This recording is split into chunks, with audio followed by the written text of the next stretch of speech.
చైతన్య ఇప్పుడు కొత్తగా యాక్ట్ చేస్తున్న మూవీ థాండేల్. అయితే ఈ థాండేల్ మూవీకి ముందు నాగ చైతన్య గారు లాస్ట్ యాక్ట్ చేసిన మూవీ కస్టడీ. ఈ కస్టడీ మూవీ రిలీజ్ అయ్యి 1 ఇయర్కి దగ్గర వస్తుంది. ఇంకా అప్పటి నుండి ఒక్క మూవీలో కూడా నటించలేదు నాగ చైతన్య గారు. ఇప్పుడు మళ్ళీ ఈ థాండేల్ మూవీతో మన ముందుకు వస్తున్నారు నాగ చైతన్య గారు. చూడాలి నాగ చైతన్య గారికి ఈ థాండేల్ మూవీతో ఇంకొక మంచి హిట్ వస్తుందా లేదా అనేది మనం ఈ థాండేల్ మూవీ రిలీజ్ అయ్యాక చూడాలి. థాండేల్ మూవీని డైరెక్ట్ చేస్తుంది చందు మొండేటి. ఇంకా ఈ మూవీని ప్రొడ్యూస్ చేస్తుంది బన్నీవాస్. అలానే ఈ మూవీకి మ్యూజిక్ డైరెక్టర్ దేవిశ్రీ ప్రసాద్. ఇంకా ఈ మూవీలో మెయిన్ లీడ్ యాక్టర్స్గా యాక్ట్ చేస్తుంది సాయి పల్లవి, నాగ చైతన్య, ఇంకా చాలామంది యాక్టర్లు ఉన్నారు. థాండేల్ మూవీలో హీరోయిన్గా యాక్ట్ చేస్తున్నారు సాయి పల్లవి గారు. అయితే సాయి పల్లవి గారు ఈ థాండేల్ మూవీకి ముందు లాస్ట్ యాక్ట్ చేసిన మూవీ గార్గి. ఈ గార్గి మూవీ రిలీజ్ అయ్యి 2 ఇయర్స్ అయిపోయింది. ఇప్పుడు మళ్ళీ చాలా టైం గ్యాప్ తీసుకొని ఈ థాండేల్ మూవీతో మన ముందుకు వస్తున్నారు సాయి పల్లవి గారు.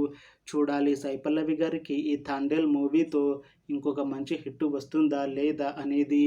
అయితే ఈ థాండేల్ మూవీకి ముందు సాయి పల్లవి గారు ఇంకా నాగ చైతన్య గారు వీళ్ళు ఇద్దరు కలిసి లాస్ట్ యాక్ట్ చేసిన మూవీ లవ్ స్టోరీ. ఆ మూవీ చాలా పెద్ద హిట్ అయ్యింది. అయితే ఆ మూవీ రిలీజ్ అయ్యి 2 ఇయర్స్ అయిపోయింది. ఇప్పుడు 2 ఇయర్స్ తర్వాత వీళ్ళు ఇద్దరు మళ్ళీ ఈ థాండేల్ మూవీతో మన ముందుకు వస్తున్నారు. చూడాలి ఈ థాండేల్ మూవీతో వీళ్ళ ఇద్దరికి ఇంకొక మంచి హిట్ వస్తుందా లేదా అనేది మనం ఈ థాండేల్ మూవీ రిలీజ్ అయ్యాక చూడాలి. అయితే ఈ థాండేల్ మూవీ టీం మాత్రం చాలా కాన్ఫిడెంట్గా ఉన్నారు. ఈ మూవీ మంచి హిట్ అవుతుంది అని అంటున్నారు మూవీ టీం. అయితే ఈ మూవీ టీం ఈ మధ్య టీజర్ని విడుదల చేశారు. అయితే దానికి మంచి రెస్పాన్స్ వచ్చింది. ఇంకా ఈ మూవీ కూడా చాలా పెద్ద హిట్ అవుతుంది అని మూవీ టీం అంటున్నారు. ఇంకా ఈ మూవీని 2025లో రిలీజ్ చేయాలని ప్లాన్ చేస్తున్నారు మూవీ టీం.